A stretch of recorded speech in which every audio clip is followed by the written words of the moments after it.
ایک صحابی آیا، رسول اللہ میرا باپ جو میں کماتا ہوں اس کو بھی خرچ کر دیتا ہے، جو بیٹا الگ کمائے تو وہ باپ کو اجازت نہیں ہے۔ تو آپ نے کہا بلاؤ اس کو۔ جب اسے پتہ چلا کہ میرے بیٹے نے میری شکایت کی ہے تو عرب شاعر لوگ تھے، اس نے دل ہی دل میں کچھ شعر کہے بیٹے کے گلے میں۔ تو جب وہ مسجد میں آیا تو جبریل آ گئے، یا رسول اللہ فرما رہے ہیں اس کا آپ کیس بعد میں سنیں، اس سے کہیں پہلے وہ شعر سنائے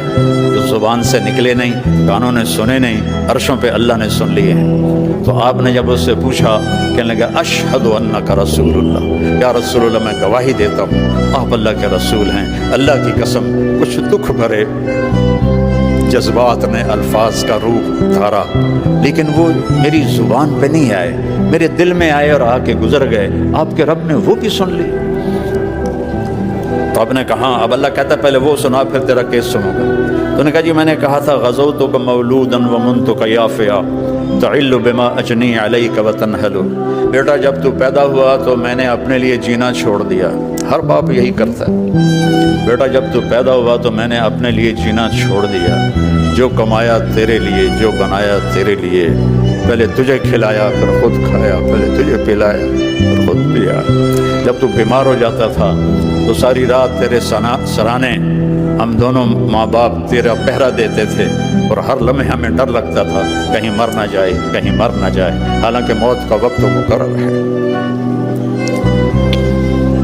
پھر ایسا ہوا کہ عمر گزرتی گئی، میں بوڑھا ہوتا گیا تو جوان ہوتا گیا، تیرا تنا سیدھا ہو گیا، میرا تنا جھک گیا،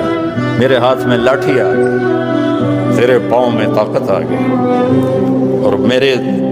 سوچوں میں یہ بات آئی کہ جیسے میں بچپن میں اس کو انگلی پکڑ کے چلاتا تھا، کبھی کندھوں پہ بٹھاتا تھا، کبھی گود میں، اور اس کے لیے ساری رات میں مزدوری کرتا تھا، لیکن ایک دم میں نے کیا دیکھا کہ تیری آنکھیں ماتھے پر چلی گئیں، اور تو مجھے ایسے دیکھتا تھا جیسے میں تیرا نوکر ہوں اور تو میرا مالک ہے۔ میں نے اپنی ساری زندگی کے تصور کو جھٹلا دیا کہ ہاں واقعی میں اس کا نوکر ہوں، کہ میرا مالک، اگر میں باپ ہوتا تو میرے ساتھ یہ تو نہ کرتا، میرا حال ہی پوچھ لیتا، لیکن تو نے تو میرا حال پوچھنا بھی چھوڑ دیا۔ تو میرے نبی کی روتے روتے داڑھی آنسوں سے تر ہو کے یہ کرتا بھی بھیگ گیا، آپ اتنا روئے کہ آپ کی داڑھی اور آنسو ایسے کرتا بھیگ گیا۔ جب وہ خاموش ہوا